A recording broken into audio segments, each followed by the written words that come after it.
Greetings to all my dear students. So dear students, in my previous video I had talked about adverbs. The full concept of adverb has been discussed by me in that video. So if you have not gone through with that video of mine, so just go below in the description box. There you will find a link. Just click on that link and watch my that video too. And don't forget to subscribe my channel, that is Learn with Cheshta Malwani. आज का हमारा topic है prepositions and their correct usage. तो हम पढ़ते हैं basically prepositions क्या हैं. A word that shows the relation, एक वर्ड जो शो करता है रिलेशन, preposition है ये, between a noun और a pronoun, noun और pronoun का with some other words. Noun और प्रोनाउन का रिलेशन बताता है किसी अदर वर्ड से एक सेंटेंस के अंदर. इस कॉल्ड प्रेपोजिशन, इसे प्रेपोजिशन कहते हैं. जैसे कि आप एग्जांपल्स की हेल्प से समझेंगे. द कुक कहाँ है? किचन में. किचन के कहाँ? अंदर. द पेंटिंग वॉल, कहाँ है वॉल के? On the wall. I am going school, to school. She is sitting a tree, tree के कहाँ? अंडर. तो इस तरीके से ये नाउन और प्रोनाउन का अलग शब्दों के साथ रिलेशन बताता है.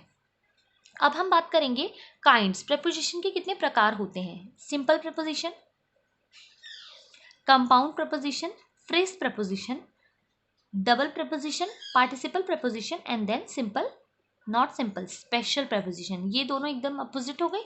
ये स्पेशल हो गई और ये सिंपल हो गई. Don't get confuse. Okay. Simple preposition basically at, by, for, from, in, of, on, out, through, till, to, up, with etcetera are simple preposition. ये वो प्रेपोजिशन है जो कि आमतौर पर हम इस्तेमाल करते हैं. इनका इस्तेमाल कैसे होगा वो मैं आपको बताऊंगी. पहले हम ये समझेंगे ये प्रेपोजिशन होती क्या है.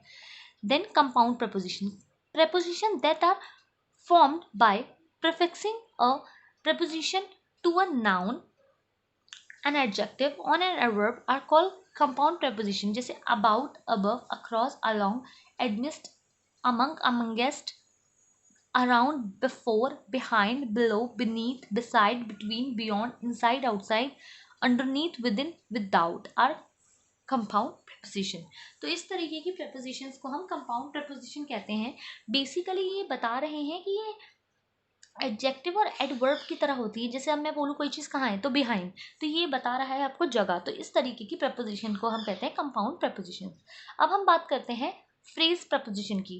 Group of words used with the force of single preposition is called phrase preposition. ये बहुत इस्तेमाल करने वाली प्रपोजिशन है. जैसे by, virtue of, in course of, owing to, by way of, in favour of, with a view to, with an eye to, in front of, in view of, with reference to, on account of, in consequences of, by means of, for the sake of, comfortably to, along with,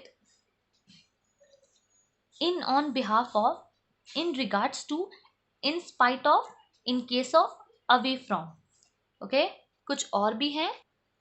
according to, in accordance with, in place of, in reference to, in addition to, by reason of. Okay. तो ये preposition थी आपकी phrase preposition. Okay.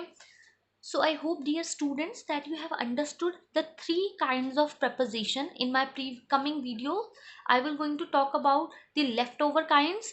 Till then just subscribe my channel, that is Learn with Cheshta Malwani. Hit the like button, hit the bell icon so that you will not miss any of my coming videos, and don't forget to leave a comment. Bye bye students.